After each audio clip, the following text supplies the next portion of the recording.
नमस्कार दोस्तों, कैसे हैं आप सभी लोग? स्वागत है आपका क्रैक जीके एग्ज़ाम चैनल पर। यदि आप तैयारी कर रहे हैं UPSI, Bihar SI, Uttar Pradesh constable परीक्षा की या किसी भी राज्य के पुलिस भर्ती परीक्षा की, तो ये वीडियो आपके लिए बहुत ही लाभदायक होने वाला है। क्योंकि अभी तक हम लोग तैयारी करवाते आ रहे हैं हिंदी साहित्य के सारे नोट्स की, जो कि आपकी परीक्षा में एक बहुत ही हेल्पफुल और बहुत ही शानदार मार्गदर्शक का काम कर सकता है।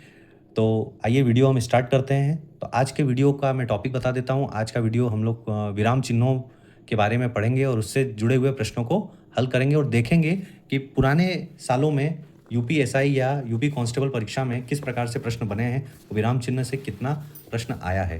तो यहाँ पर देखिए 2001 से लेकर 2021 तक अभी तक लगभग 36 प्रश्न विराम चिन्हों से मिलकर आए हुए हैं। आपको चिन्ह दिए जाते हैं और इस चिन्ह को क्या कहा जाता है या अल्प विराम के चिन्ह कौन से हैं, तो इस तरीके से आपको प्रश्न दिया जाएगा और वाक्य दिया जाएगा कि इसमें कौन सा विराम चिन्ह यूज़ किया जाए। तो ये सभी आपको आज के नोट्स के माध्यम से पता चल जाएंगे। तो अभी तक हम लोग ये नोट्स आपको प्रोवाइड कराते आ रहे हैं वीडियो से, और इसका फ्री पीडीएफ आपको हमारे टेलीग्राम लिंक से पता मिल जाएगा, जो इस वीडियो के डिस्क्रिप्शन बॉक्स में अवेलेबल है। तो आइए स्टार्ट करते हैं। आज का वीडियो ज़्यादा लंबा न लेते हुए स्टार्ट करते हैं। विराम चिन्ह, जिसे पंक्चुएशन कहा जाता है। विराम का अर्थ होता है रुकना या ठहरना। लिखित भाषा में इस ठहराव को दिखाने के लिए कुछ विशेष प्रकार के चिन्हों का प्रयोग किया जाता है, जिसे विराम चिन्ह कहते हैं। जो प्रमुख विराम चिन्ह, मैं आपको दो विराम चिन्ह इसमें बताऊंगा, प्रमुख विराम चिन्ह और गौण विराम चिन्ह। तो जो प्रमुख विराम चिन्ह है उसमें पहला है पूर्ण विराम, जिसको हम लोग इंग्लिश में फुल स्टॉप भी कहते हैं। और इसका उदाहरण क्या क्या है वो देखिए। वह छत से गिर गया, गिर गया के पीछे विराम चिन्ह होगा। राम स्कूल से आ रहा है, तो जहाँ शब्द समाप्त हो रहा है वहाँ पर क्या हो रहा है, हमारा पूर्ण विराम लग जा रहा है। अर्ध विराम, जहाँ अपूर्ण विराम की अपेक्षा कम देर और अल्प विराम की अपेक्षा अधिक देर तक रुकना हो। जैसे उपाधियों में भी एमए, बीएड, बीएससी, एमएससी।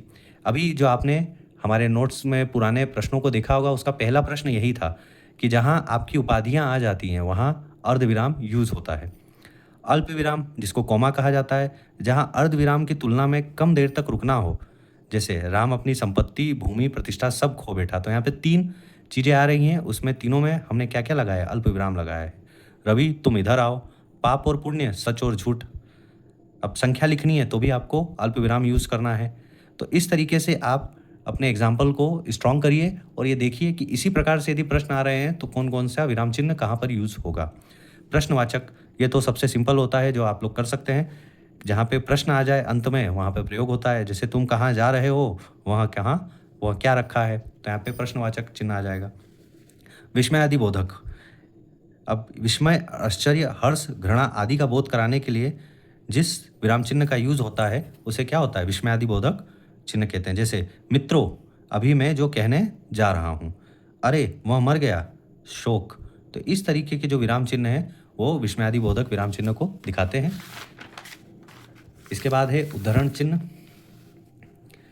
इसको इन्वर्टेड कोमा कहा जाता है। किस और के वाक्य या शब्दों को ज्यों के त्यों में इसका प्रयोग किया जाता है। तुलसीदास ने, जैसे ये वाक्य है तुलसीदास जी का, रघुकुल रीत सदा चली आई, प्राण जाए पर वचन न जाई। अब इसको इन्वर्टेड कोमा में लिख दिया गया है, तो इससे क्या है, इसकी वैल्यू या इसकी इंपॉर्टेंस बढ़ जाती है। जैसे पुस्तक, समाचार पत्र, लेखक अपने उपनाम में भी यूज़ करते हैं, या कवि कवयित्रियों को आपने देखा होगा कि वो अपने उपनाम में ये देते हैं। अब जैसे एक लाइन है तुलसीदास कृत रामचरितमानस, तो रामचरितमानस को किस में लिख दिया गया है, इन्वर्टेड कोमा में। योजक चिन्ह, जिसको हाइफुन्स कहा गया है। सामसिक पदों या पुनरुक्त शब्दों, जैसे जय, पराजय, लाभ, हानि, दो दो को जब यूज़ करना है तो हम क्या लगाते हैं, योजक चिन्ह। तुलनात्मक शब्द हुए, जैसे चांद सा चेहरा, किसी की तुलना की जा रही है, चांद सा चेहरा, या फूल सी मुस्कान। एक अर्थ वाले या सार्थक निरर्थक वाले शब्द युग में, जैसे कपड़ा लत्ता, अनाप शनाप, धन दौलत, तो इसमें किस प्रकार के चिन्हों का प्रयोग होगा, योजक चिन्ह का प्रयोग होगा। निर्देशक चिन्ह, जैसा जिसको हम डैश कहते हैं, तो निर्देशक चिन्ह जो है योजक चिन्ह से थोड़ा बड़ा होता है। कभी कभी बच्चे गलती कर देते हैं कि ये योजक भी है, ये निर्देशक है। संवादों को लिखने के लिए किसी प्रकार की सूची के पर कहना, लिखना, बताना आदि शब्दों का प्रयोग होता है, तो वह कहाँ कौन सा चिन्ह यूज होता है, निर्देशक चिन्ह यूज होता है। कोष्ठक, कोष्ठक आपको पता है 3 प्रकार के कोष्ठक होते हैं, मझला, छोटा, बड़ा। तो कोष्ठक के भीतर मुख्यतः उस सामग्री को रखते हैं जो मुख्य वाक्य का अंग होते हुए भी पृथक की जा सकती है। तो कोष्ठक का यूज कैसे हो रहा है, आपको इसकी जानकारी हो गई है। हंस पद और त्रुटि बोधक, जिसको कैरेट कहते हैं, ये जब कोई शब्द आपका छूट रहा हो तो उसको हम लोग इसमें बताते हैं। जैसे जब किसी वाक्य में कोई शब्द छूट जाता है तो छूटे हुए वाक्य को या शब्द को हंस पद का प्रयोग करके पूरा किया जाता है वाक्य को। जैसे स्वतंत्रता हमारा जन्मसिद्ध अधिकार है, तो जन्मसिद्ध छूट रहा था तो हंस पद का यूज़ कर दिया गया। कभी कभी इसे त्रुटिबोधक भी कहा गया है, कभी कभी इसे हंस पद भी कहा गया है। तो ये आपको ध्यान में रखना है कि हंस पद आ जाए या त्रुटिबोधक आ जाए तो दोनों का अर्थ एक ही होगा।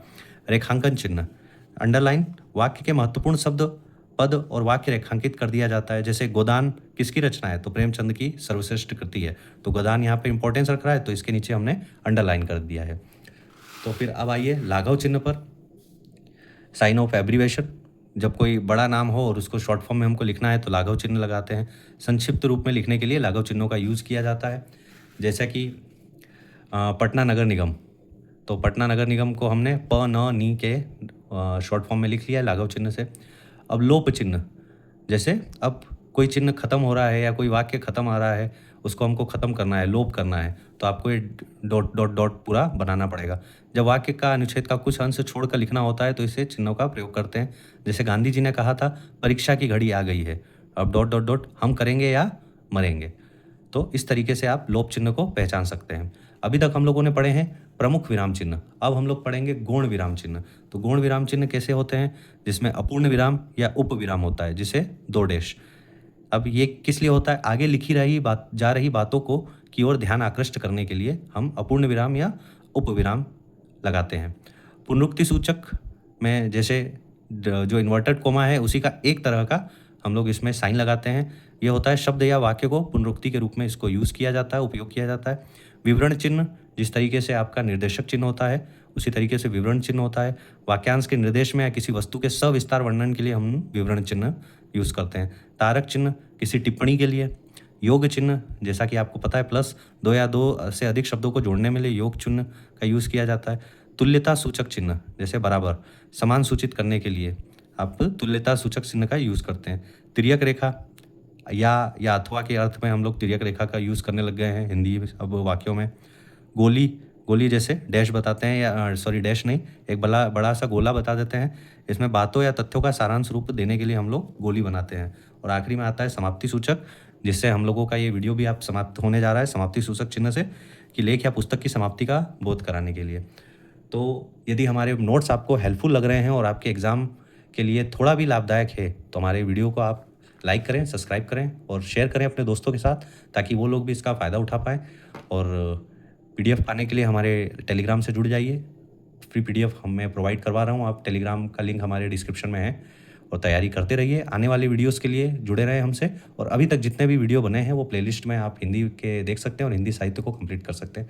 तब तक के लिए जय हिंद, नमस्कार।